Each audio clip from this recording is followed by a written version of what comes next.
जी। अब पॉलिटी में चैप्टर 1 और चैप्टर 2 कंप्लीट कर दिए हैं एकदम बवाल तरीका से, है ना? जिसमें बोला जा सकता है कि भारत का अनुसूची कंप्लीट हो गया है और अनुसूची 1 भी कंप्लीट हो गई है। भारत का कुछ इंट्रोडक्शन बताने वाले हैं, कुछ इंट्रोडक्शन क्लास के तौर पे कि क्या था मामला। भारत का टोटल जो रियासत था, रियासतों की संख्या 500 कितना थी, 52, है ना? 552 रियासत में भारत यानी कि छोटे-छोटे कबीलों में टूटा हुआ था। उस रियासत को एक जगह इकट्ठा करने में सबसे जो अहम भूमिका निभाए सरदार वल्लभ भाई पटेल और बीपी मेनन, और उसको साथ देते हुए नजर आए माउंटबेटन। माउंटबेटन को बोला जाता है कि भारत का एक सहयोगी वायसराय के रूप में थे, जो इंडिया के प्रति एक सराहनीय व्यक्ति के तौर पर उन्हें जाना जाता है ना? ठीक है, अब यहां की बात बताते हैं कि क्या था या नहीं था। भारत टोटल कितना रियासतों में बटा हुआ था? रियासतों की संख्या कितनी थी? सॉरी, चल नहीं रहा है। रियासत की संख्या कितना था? 552 रियासत में भारत टूटा हुआ था। इसी रियासत को एक जगह इकट्ठा करने में जो सबसे अहम भूमिका निभाए पटेल, सरदार वल्लभ भाई पटेल और एक बीपी मेनन, और इसको जो सहयोग किया माउंटबेटन, है ना? और जो सबसे अहम भूमिका जो निभाए रियासतों को इकट्ठा करने में बीपी मेनन और सरदार वल्लभ भाई पटेल। लेकिन बोला जा सकता है कि सरदार वल्लभ भाई पटेल की कुछ अलग ही रणनीति थी रियासतों को इकट्ठा करने में। सरदार वल्लभ भाई पटेल को कुछ कुछ ऐसा रियासत था जिसमें जम्मू कश्मीर, हैदराबाद और एक आता है जूनागढ़, उसको अपनाने में एक जबरदस्त षड्यंत्र रचे और भारत में ये साम्राज्य मतलब जम्मू कश्मीर और हैदराबाद भारत में मिलना ही नहीं चाहता था। कुछ कुछ राज्य अपना स्वतंत्र राज्य बनाना चाहता था और कुछ पाकिस्तान में मिलना चाहता था। यानी कि जूनागढ़ देखा जाए तो भारत में न मिलकर वो पाकिस्तान में मिलना चाहता था, क्योंकि जूनागढ़ का जो राजा था वो राजा मुस्लिम था, और लेकिन वहां की जो जनता था हिंदू थी, जो ज्यादातर वहां का जनता भारत में मिलना चाहता था। वो एरिया गुजरात के आसपास पड़ती है और भारत का करीब में था, इसीलिए जनता चाहती थी कि हम भारत में मिले, लेकिन राजा का मन था कि हम जाके पाकिस्तान में मिले। लेकिन भारत में उन्हें मिलाने में जो सबसे अहम भूमिका निभाए थे सरदार वल्लभ भाई पटेल ने, कुछ अलग ही षड्यंत्र से जूनागढ़ को मिलाया था।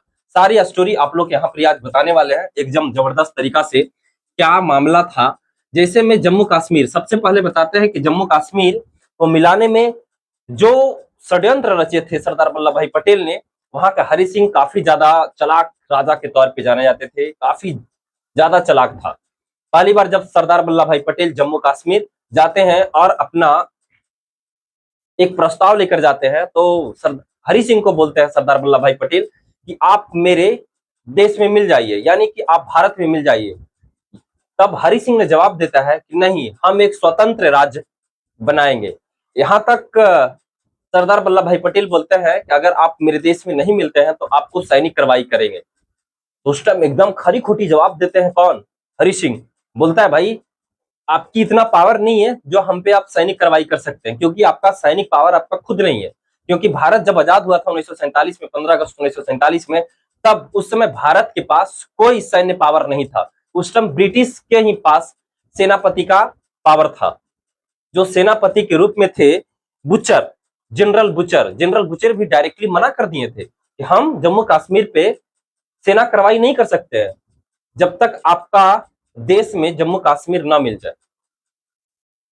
अब कैसे मिला जम्मू कश्मीर भारत में, उसकी एक छोटी सी स्टोरी आप लोग को सुनाने वाले हैं। भारत तो शांत हो गया उसको मनाकर, सरदार वल्लभ भाई पटेल दिल्ली चलाए। अब लगने लगा कि अपना स्वतंत्र राज बनाएगा। अब मोहम्मद अली जिन्ना क्या करता है, उसे पता हो गया था कि वो अपना खुद स्वतंत्र राज्य बनाने वाला है। हरि सिंह एक अपना चाल खेलता है जिसको बोलते हैं कबीले आतंकवादियों। कबीले आतंकवादियों के क्या किया, जिन्ना ने पूरी जम्मू कश्मीर में एंट्री मरवा दिया, और एंट्री इस तरह मरवाया वहां की बहु बेटियां का, और वहां पर जितना भी धन दौलत था वहां के सैनिक को मारने लगा, तहस नहस करने लगा। और इस तरह तहस नहस कर रहा था, एक तो धन दौलत लूटने के बाद वहां की बहु बेटियां को एकदम क्या है बोले बलात्कार करना शुरू कर दिया। लगभग 1 2 3 4 4 छोटी छोटी बच्चे और औरत को उठाकर लाना शुरू कर दिया। दिन में तो युद्ध करता था, लेकिन रात में कुछ और उन लोग करता था। इस तरह घिनौने हरकत करवाए थे मोहम्मद अली जिन्ना ने। अब जब तक धीरे धीरे करके जब श्रीनगर तक इस आतंकवादियों ने धीरे धीरे जाकर वहां पहुंचना शुरू कर दिया, हरि सिंह को अब लगने लगा कि अब मेरा देश तो जा ही रहा है, अब मेरा खुद का इज्जत मेरी बहू बेटी और मेरे बच्चे को भी उठा कर ले जाएगा। जब उसको कुछ समझ में नहीं आने लगा, तब जम्मू कश्मीर से दिल्ली दौड़े दौड़े आता है हरि सिंह, और जवाहरलाल नेहरू के आके पैर पकड़ लेता है, बोलता है सर मुझे बचा लीजिए। जवाहरलाल नेहरू ने बोलता है कि ठीक है हम बचा लेंगे, आप आदेश दीजिए, हम सेना कार्रवाई करते हैं। सरदार वल्लभ भाई पटेल बोलते हैं थोड़ा सा रुकिए, क्योंकि भारत का उस टाइम क्या था, थी उस्मानी है ना, ब्रिगेडियर उस्मानी को सैनिक कार्रवाई के लिए जवाहरलाल नेहरू तैयार कर देते हैं।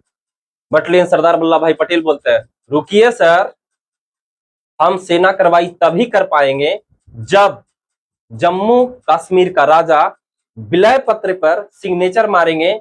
विलय पत्र बोलेगा, विलय पत्र का मतलब होता है जम्मू कश्मीर भारत में मिलना चाह रहा है, तभी हम वहां पर सेना कार्रवाई कर सकते हैं। तो 16 अक्टूबर क्या बोलते हैं भाई, 16 अक्टूबर 1947 को हरि सिंह विलय पत्र पर सिग्नेचर मारता है, और उसके बाद भारत में मिलता है। तो फिर सरदार वल्लभ भाई पटेल और जवाहरलाल नेहरू आदेश देते हैं ब्रिगेडियर उस्मानी को जाके सैन्य कार्रवाई करिए, और क्या बोलते हैं कबीले आतंकवादियों को वहां से दूर भगाए। यहां तक पूरी स्टोरी समझ में आ गया होगा आप लोग को, है ना। तो यही बात समझाने वाले थे कि भारत रहा,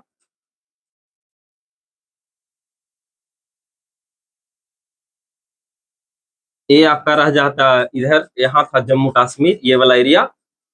इसी जम्मू कश्मीर एरिया को भारत पहली बार अपनाने यानी कि प्रस्ताव लेकर गया था सरदार वल्लभ भाई पटेल। यहाँ के जो हरि सिंह थे, हरि सिंह कौन था, हरि सिंह यहाँ का राजा था, है ना, राजा कौन था, हरि सिंह।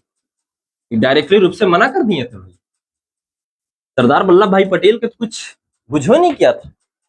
जब इसको कबीले आतंकवादियों ने जब इसको यहाँ के बहु बेटियों को लूटना शुरू किया, तब उसे समझ में आने लगा कि अब मेरे पास कुछ नहीं बचेगा भारत में मिलने के सिवा।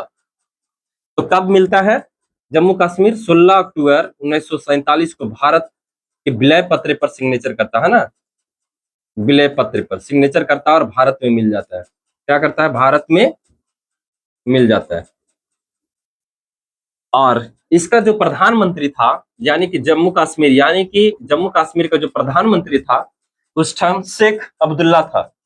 क्या नाम था भाई, शेख अब्दुल्ला नाम था, शेख अब्दुल्ला।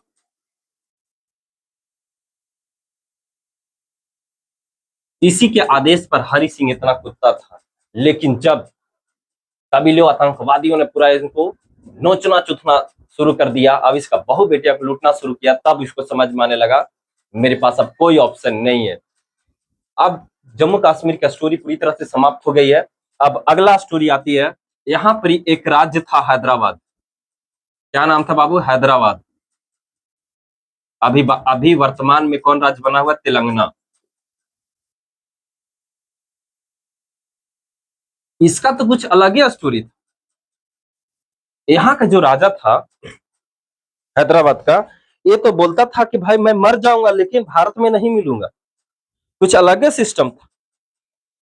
इनका कहने का मतलब था कि हम एक अलग राज्य ही बनाएंगे। हैदराबाद सरदार वल्लभ भाई पटेल को तो टेंशन आ गया कि बीचवा में साला तू देश बनाएगा।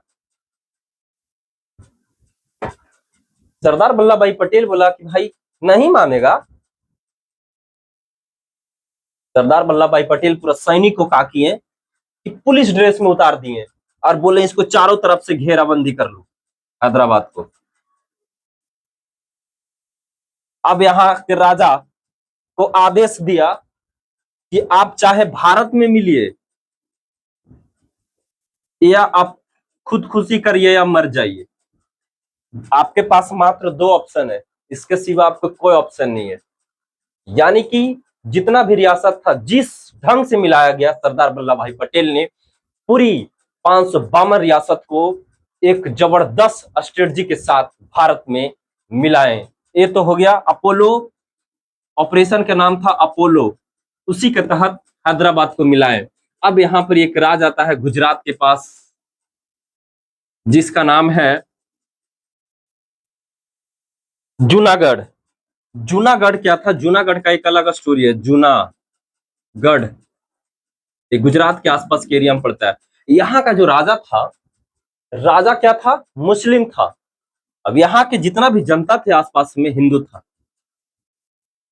हिंदू जनता चाहते थे कि हम यहाँ भारत में आकर मिले, लेकिन यहाँ का जो राजा था जाकर पाकिस्तान में मिलना चाहता था। इसका तो कुछ अलग ही स्टोरी है। ये बोलता था कि हम भारत में नहीं मिलेंगे। सरदार वल्लभ भाई पटेल प्रस्ताव लेके गए कि आप भारत में मिल जाइए, बोलता है नहीं, हम पाकिस्तान में मिलेंगे। सरदार वल्लभ भाई पटेल बोला इसका तो कुछ उपाय करना होगा। अब यहाँ की कुछ कमियां निकालना शुरू कर दिए। यहाँ की जनता चाहता क्या है? जनता यहाँ पर ज्यादातर हिंदू था, वो तो कभी चाहते ही नहीं कि हम पाकिस्तान जाएंगे। क्या किए सरदार वल्लभ भाई पटेल? जनमत संग्रह करवा दिए, यानी कि वहां के राजा के खिलाफ एक युद्ध अभियान शुरू कर दिए। अब लगने लगा राजा को कि अब मेरे पास कोई उपाय नहीं है। जूनागढ़ के राजा बोरिया बिस्तरा बांधा और कुछ कुत्ते को लेकर पाकिस्तान चले गए। उसके बाद यानी कि बोला जा सकता है कि जनमत संग्रह करवाकर भारत में मिला जूनागढ़। जनमत संग्रह करवाकर, जनमत संग्रह कराकर कौन सी राज्य मिला? तो जूनागढ़। और जूनागढ़ के राजा कहां चला गया? पाकिस्तान चला गया। मोहम्मद अली जिन्ना के पास कुत्ता लेके जाता है, कुछ बोरी बिस्तरा लेके जाता है, बोलता है हुजूर हम यही लेके आए हैं। मोहम्मद अली जिन्ना बोलता है अरे पगला, हमारा लगले कि तू कुछ लेके ही नहीं है, धन दौलत। बोलता हम क्या करें, हमारे सब जानते लोग हमरा मारने लगा तो हम कहां से लेके आते? लोंगी धोती उठाए, पैजामा और पंचर वाला दुकान के साथ साइकिल लेके उड़ के चला आए हैं, अब हमको बचा लीजिए। कहता है चुपचाप जाके गंदरवा में जाके बैठ जाओ। होता है ना, कबीला में जाके बैठा दिया जहां पर गाय भैंस बैठाता है वहीं पर ही। आपको जी करा ऐसा बुढ़वक जनता को, राजा को, सॉरी जनता नहीं बोल सकते हैं, ठीक है। तो ये बात समझ में आ गया होगा रियासत के बारे में। आज की क्लास यहीं पर स्टॉप करते हैं। आई होप आप लोग को समझ में आया होगा। तो मजा आवे तो जबरदस्त कमेंट भी करिए, क्योंकि पढ़ाते हैं जबरदस्त तरीका से। तो जय हिंद इसी के साथ, इसको तो बोलना एकदम नहीं भूलेंगे।